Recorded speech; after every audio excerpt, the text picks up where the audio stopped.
DAW Nation, welcome to this week's episode of In the DAW with EGZOD breaking down his song Rise Up that was released on NCS. In this episode, you're going to learn about how to make trap music inside of Logic Pro X, how to layer your bass synths, how to combine the relative major with the relative minor of your song, tuning your drums to the key of the track, and the best contact libraries for acoustic guitars. And by the way, this is the last time that we are uploading an In the DAW episode to Multiplier's YouTube channel. So if you want to keep learning straight from the source, straight from the producers who are making it in the industry, then head on over to the DAW Nation YouTube channel. There's a link in the description. You can also just search DAW Nation. But once you're over there, make sure to subscribe and tick the little notification bell to be notified of all future episodes of In the DAW and Behind the DAW. And finally, this episode is sponsored by AU5 and In the DAW's sound design course called The School of Bass. If you want to learn more about that, then we'll talk about it later on in this episode. But DAW Nation, let's get into this episode right now.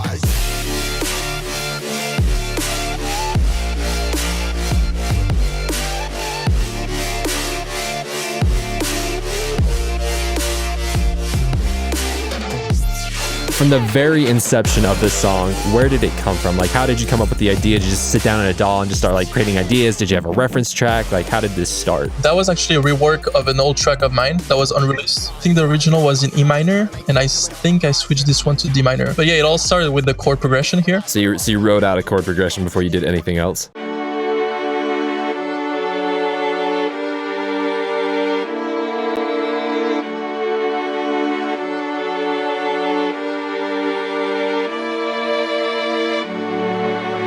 You got the chord progression down, and then after you did the chord progression, where'd you move from there? Melody. For now, you have the strings, the chords playing, and then the melody was a pluck. Actually, I have like two melodies playing together.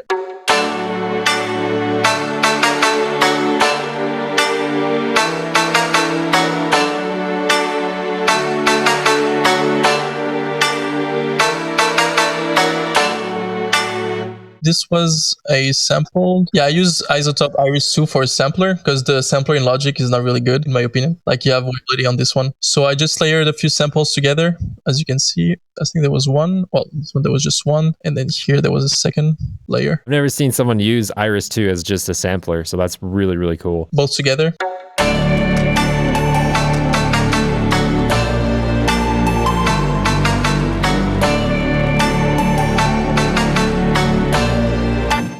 I think I jumped directly to the drop. So you kind of created an intro, and then the intro went directly to the drop? No, I always start with a breakdown generally, and then I jump directly to the drop. I kind of create like a quick build up, but then I really focus on the drop first. And then I build on the bridge, the intro, outro, and stuff like that. Let's talk about the drop. What was the first things that you started with the drop? Yeah, that was the first drop because there's actually two different drops on this track. The first one is more bassy, and the second one is more like future bass and melodic with like LFOs and stuff. And I think this one, I started with the bass. Kind of sounds like a 303 Roland type of bass, like really distorted. And then I added a vocal chops on top of it. And really quick, before you talk about the vocal chops, can you go back to that 303 bass just so that we can check it out? Yeah. So I have three layers. I think the main one is this one. All right, so that's Serum. What basically makes this sound was the distortion. So like if I remove it, it's just the way that wavetable, I think it's from Cymatics, the Monster 4, I believe. Oh no, it's like actual. Okay. Then I put an LFO on all the layers, playing quarter notes. But yeah, what makes the sound is really the distortion that I have here.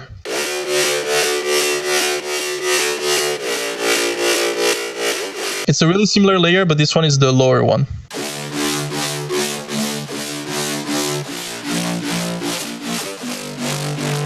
Yeah, those are straight notes, and it's playing with the LFO. So you get that bouncy feel. You can kind of attribute like the main, I guess, tone or texture of the sound to the LFOs and the distortion, right? Yeah, and what makes this sound was really Trash 2 from iZotope. And then there's the last layer that is more phasey. What is Wow 2? That looks cool. I think it's Sugar Bites, a vowel filter, I think. That would make sense. Wow. Cool. All right, yeah, let's check this bad boy out. So yeah, go ahead and press play.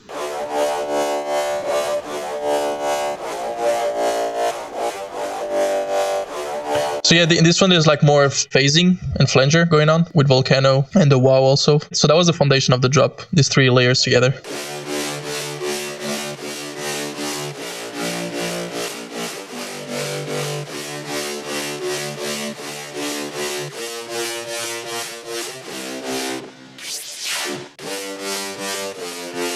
filter automations going on, you know. All of them are playing the exact same notes, right? Yes, correct. Is that a pretty common strategy for you when you're creating a song? You make all of them have the same thing? It depends on the song, but yeah, when it comes to the drop, I have like multiple layers playing the same thing pretty much. The main leads sound like fuller. Now we got the vocal chop. Is that what we got?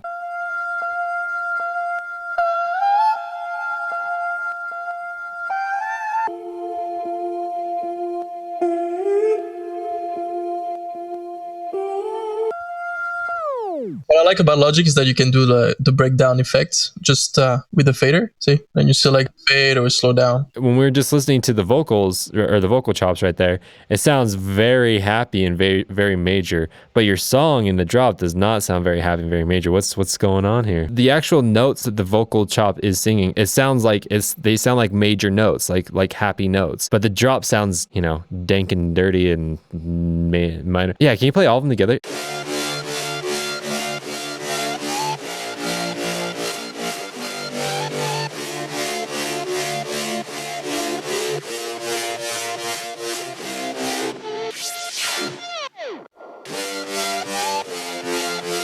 From what I'm understanding, what I'm seeing is something that you've done is that it's actually something that people do in pop music a lot. Just to clarify really quick, is the bass notes, they are playing in a minor key, right? Yes, correct. Something that I see a lot, and you probably already know this, but maybe the viewers don't. But basically, it's really, really cool where you have your main elements playing, let's say, the relative minor, and then you have your other kind of like backup elements, I guess you'd say. You have them playing the relative major, even though it's all technically in the same key, but because certain things are focusing on the darker part and certain things are focusing on the more happier part, it like comes together and creates this really beautiful middle ground of the two. You know what I'm saying? No, exactly, totally. You know what I'm saying? You're a smart guy.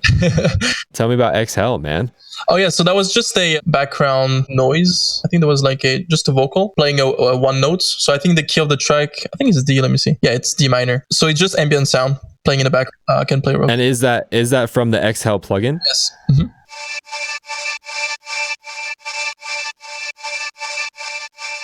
Pretty simple. It's just ambient sound in the background to frequency spectrum, and you know, that's some cool vibe to it too. What's the SD lead? Oh, so that's the sidechain that I have with the shaper.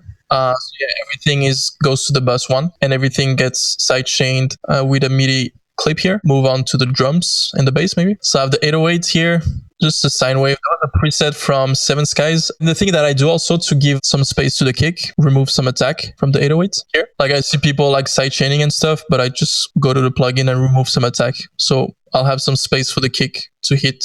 Oh yeah, so we have pitch bend automations in the clip. Kind of gives it like the woo kind of thing, right? Slides, yeah. Kick, we have 3 layers, bass, medium, and top kick.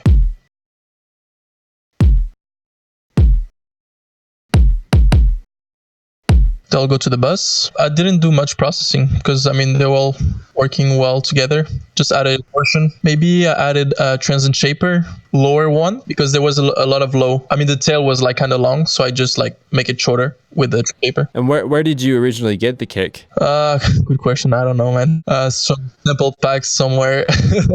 As far as coming up with your drum rhythm, do you just go by what you feel, or like do you instinctively know where to put drums? Like, how do you go about writing them? I always experiment different things and see how it goes. Yeah, most of the time I try like different patterns and see which one fits best with the lead. Yeah, I always make sure to listen to the kick in the mix, because sometimes like when you hear a kick in solo, it's probably gonna sound really, really good, but not in the mix. What do we have here? Oh yeah, with the bass.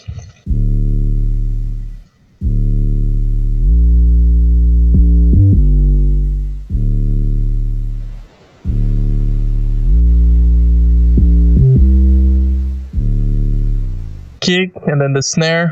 That was a snare that I made. I think it was just a mix of like a dubstep snare with a rim shot. You can hear that like tone. Yeah, that's a nice snare. I like that. Hear that it was in D, which is the key of the song. And do you do that quite often? Do you tune your drums? Yeah, always. I use plugin on Logic called Pitch. It basically like just detects the pitch of the drum or whatever sound you have, and then yeah, I pitch it accordingly. Got it. And do you just set it to the root note of the song? Yeah, most of the time root notes or the third, or even sometimes the fifth, but always in key. And why so? Why do you feel like that's important? It just makes the sound, the drums, I don't know, I feel like it's easier to mix when they're in key, and it just sounds better to the ear, simply. Oh, and then there was like some horns on the second part. That was example. So that came from, that was a horn from Splice.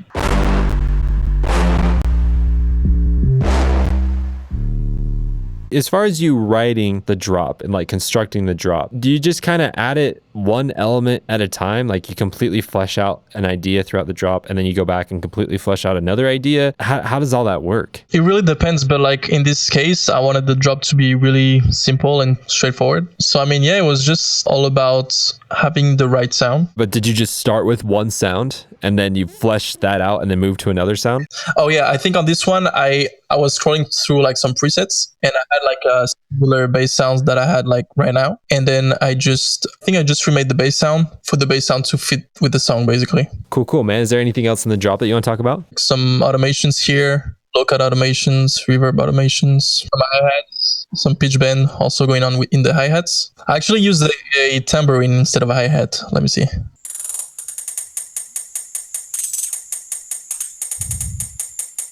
And that was it for the first drop. In sequential order, so you kind of made like the breakdown intro part, then you move to the drop and make that, and then where do you go from there? Then I start to structure the whole song. I think I start with the intro. Actually, on the intro, I have a guitar riff. So yeah, I bounced it. And you wrote that? Yeah.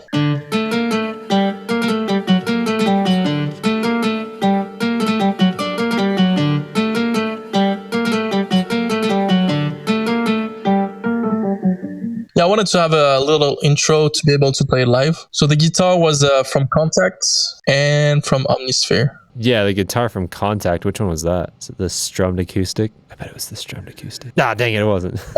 I don't even remember where I got this from. It's called Evolution Modern Nylon. No worries, dude. I can see that you also have the Apollo cinematic guitars. Those ones are freaking wild too, right? And do this one too, the session guitarist stump acoustic. This one is really good. Like guitar chords. And I saw you also had scoring guitars from Heaviosity, which is also freaking beautiful. That's more so like electric guitar, right? You got some good libraries in here. Holy crap, dude. Here's a piano that I really like is, you probably know it, Una Corda. Una Corda. Oh yeah, dude. That one's beautiful. Did you know that they actually made like that? There's only one piano in the entire world like that, and they made it. Native Instruments made it and then recorded it.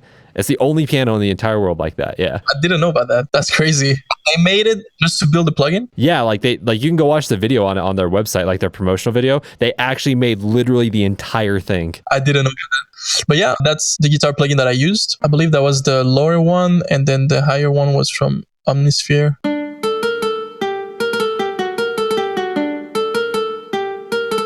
For real sounding instruments, Contact and Omnisphere, they're really good. So you got the guitar in there. Anything else in the intro you want to talk about? Oh yeah, I use a lot of atmospheric sounds. I get a lot of them from Splice and stuff like that to get that cinematic vibe.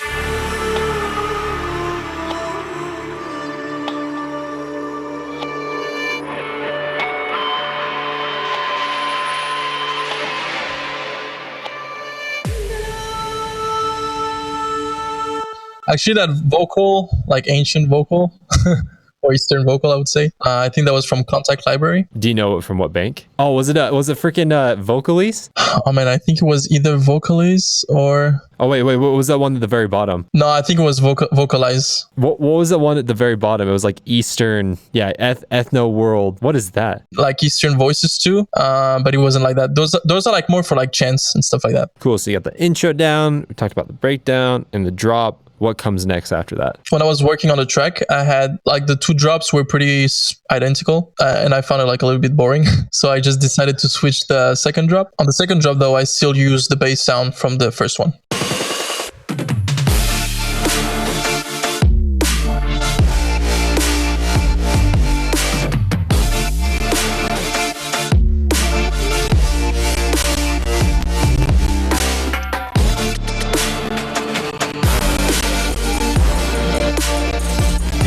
I like the future bass kind of like synth lead thing you got going on. What's that? So for this here. So there's a lot of automations on this one. Filters, a lot of cuts. As far as filters, is it what filters are you using to automate them? Just the Logic EQ. So yeah, we have the 808. For the bass sound is the same as the first drop. And then we have the LFOs here.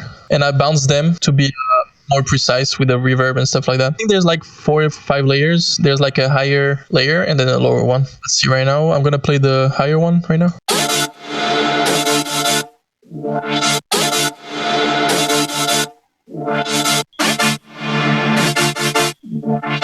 And did both of them come from Serum? Can we check out the presets of those? Just people just want to see the waveforms and all that kind of stuff. Good old cymatics coming in for the win. So I think this one was cymatics, and then I had like a second layer. This one was from another bank, I'm sure. Is it pretty common for you to find a preset and then just use the preset, or find the preset and tweak it? Like, what's your preferred workflow? It all depends. Like in a lot of songs, especially when they're like vocal driven songs, you know, they're not really about really like sound design and stuff like that. It's not like the main focus. It's more like about songwriting. I just go like through presets. I mean, it saves me time, you know, and like I just go to the essential. There's nothing wrong with that. I'm more of a sound design guy myself, but I can relate, because like I think about sound designing risers or impacts, and I'm like, that sounds literally terrible. Like, that sounds absolutely horrible. And I'm like, I do music because I like it. If you don't like sound design, then don't do it. There's no reason to. Depends on the case and on the track. Like if I was to make like an instrumental track, like either trap or like cinematic and stuff like that, like I would spend more time in designing my own stuff. But if it's more like a song, an actual song, I'll just go to what's really important, you know, which is the melody, the lead, and the vocal. Yeah, it all just comes down to where the time is needed. How you're saying, like, in this is needed in the vocal and stuff like that, and songwriting and whatnot. There's a heavy dependency on where you want to spend your time. You know what I mean? Like, I will never sound design an impact in my life. I will never create a drum in my life. I will never do that. I hate doing that. But I love making bass sounds, and so I'm going to spend a heck of a lot of time doing that. It's something we have to bring up on like every episode, because, you know, you have the purists on both sides. Yeah, and so it's like, guys, to make your own sounds and stuff like that. But again, I think it really depends on the project that you have going on. And again, like I feel like if it's a song, like a vocal track, I think you should focus more on like songwriting and stuff like that. So yeah, layer these, and then you can hear the reverb automation. When there's the silence, I bring all the reverb up. So we still have the vocal chop that is being cut as well. So on the second drop was basically a lot of arrangements, a lot of cuts, automations. Yeah, I play with the dynamics a lot. So there's a lot of parts where it's just the 808 playing and nothing else. Actually, you can see, see. So when I have like the slide, I have like a bass drop here and here. There's like nothing else playing except that, and maybe the reverb also. Tail. To really emphasize, like, everything cuts out and you let the one thing shine, right? Mm-hmm. And yeah, and then a lot of fills. A lot of fills, holy crap.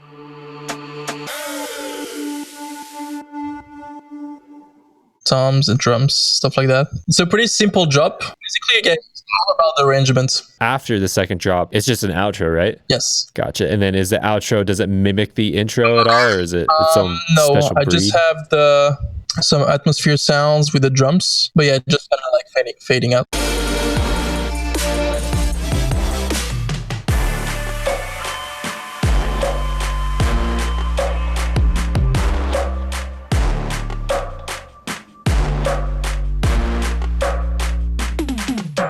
You know, I made it simple, and because I wanted to leave space for the vocals. Where did the vocals come from? So I have 2 singers on the track. One is Veronica Bravo from Australia, female singer, and then I have the rapper Mime from Canada. She first wrote the lyrics, like the whole theme, Rise Up, and then I reached out to him, and then he added the verses, the rap verses. I was listening to an old song, I think it was a remix of Don Diablo from like 2010 or something, but he had a rapper in the build-up, and I really liked that idea, so that's where I got the inspiration from for this track, because then on this track he'll rap on the build-up as well. So yeah, let's see. So yeah, I bounced the whole vocal. And did you process any of the vocals? Or did they come in processed? No, I processed the whole thing. Everything you see here, those are all vocal tracks. The harmonies, the leads, and then obviously I processed her vocal differently to the one of Mime. Just looking at it, I saw a plugin called JJP Vocals or something like that. What is that? That's from Waves. You gotta be careful with this plugin, because like as soon as you turn it on, like it compresses a lot and the EQs are really strong. So like you gotta be careful with that. Cool. So yeah, let's check out the vocals. So yeah, I'm gonna play the bounced version. If we are one grain of sand in the middle of the ocean, can you try to understand how a touch can cause explosions? Rise up, we're too great to be landed. Rise up,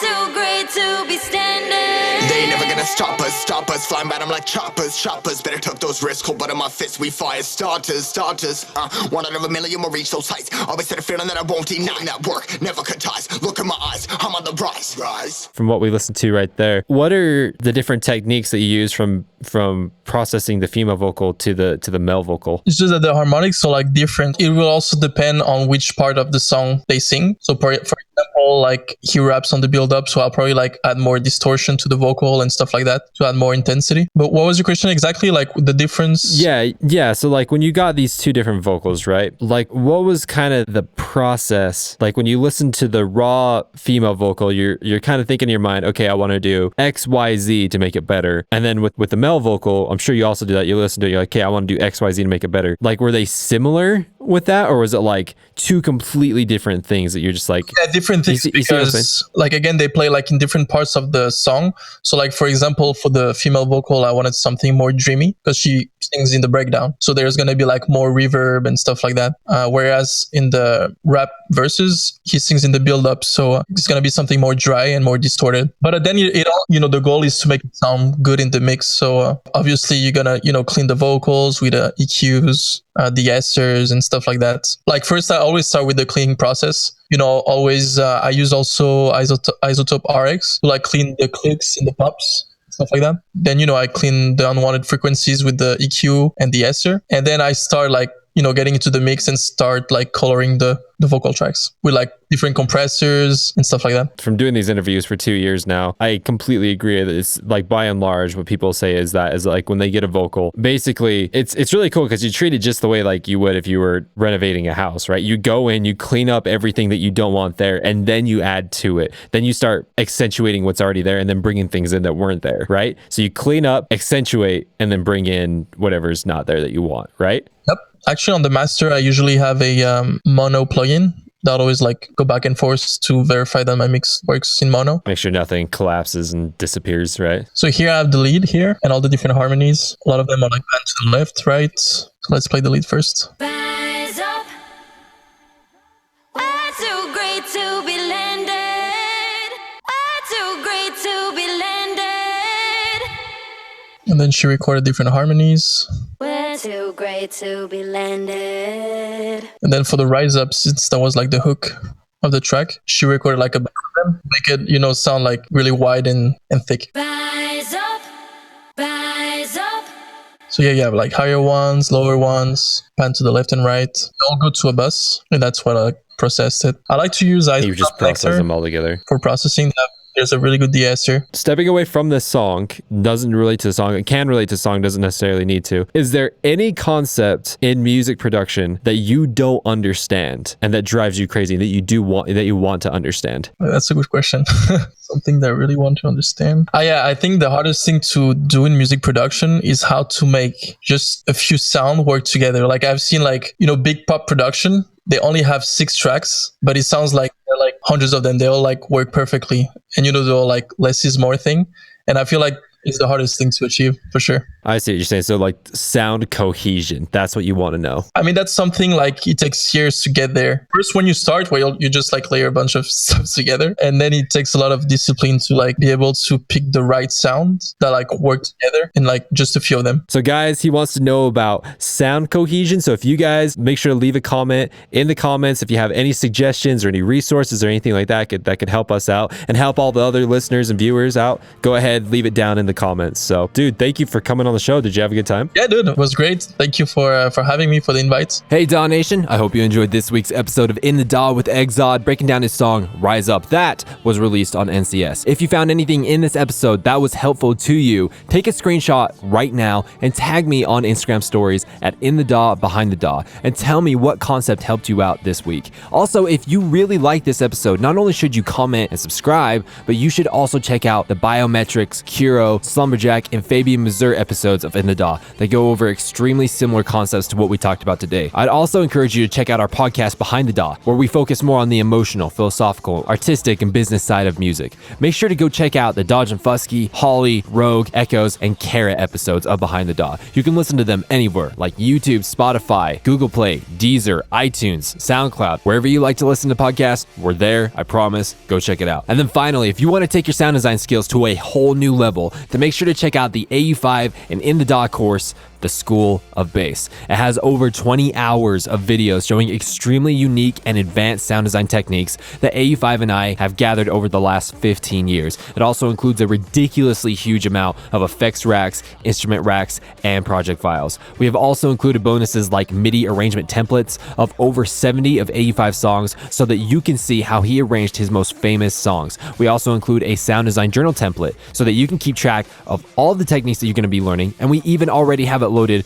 with over 45 different sound design techniques. You also get access to the private DAW Nation Facebook group, and then finally you get a personal 20-minute coaching call with me where you can ask me absolutely anything. We originally priced out this course at $497, but we ultimately decided to go the subscription route and only charge $47 per month to access all of our content. There's no long-term commitment. You can cancel anytime. You can be a part of the School of Bass for 1 month, 2 months, 3 months, 6 months, a year, however long you want, however long you need. It's completely in your control. And when you're done, you're done. That's it. No questions asked. However, we are going to keep updating the course every month with more and more content. But if you're not much of a subscription guy, it's totally cool. We have a lifetime access plan where you can pay $497 once and have a lifetime access to all of our content and all of our future content from the School of Bass. So if all of this sounds interesting to you, head on over to courses.inthedaw.net. That is courses.inthedaw.net